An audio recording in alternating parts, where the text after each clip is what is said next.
मिलकर सारे हिंदुस्तान में हमारे आइडेंटिटी बताएंगे कि हम भी एक मजबूत कौम है जो खुद के लिए लड़ सकती है, अपने हक के लिए लड़ सकती है।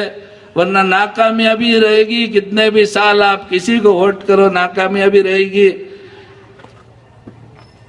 आजिज़ाना गुजारिश करता हूं दोस्तों, बुजुर्गों, भीख मांगता हूं, एक हो जाओ। अस्सलाम वालेकुम रहमतुल्लाहि व बरकातुहू।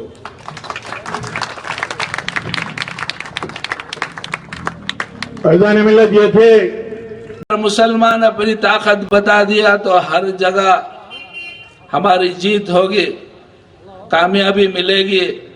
हमारे कारपोरेटर जब आएंगे, आपको हक है हमारे कारपोरेटर को पूछने का, ये काम क्यों नहीं किया, क्या क्या स्कीम्स आए हैं, वो स्कीम्स के मुताबिक क्या तुम घर घर तक अब सारे जो हक है हक वालों का जाकर पहुंचाए।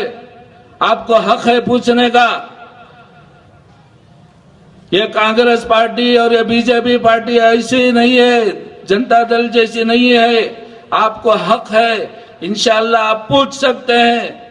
आप देखिए, आप गौर करके देखिए, गौड़ास की पार्टी है, गौड़ा लोगों के बारे में वो लोग नुमाइंदगी करते हैं।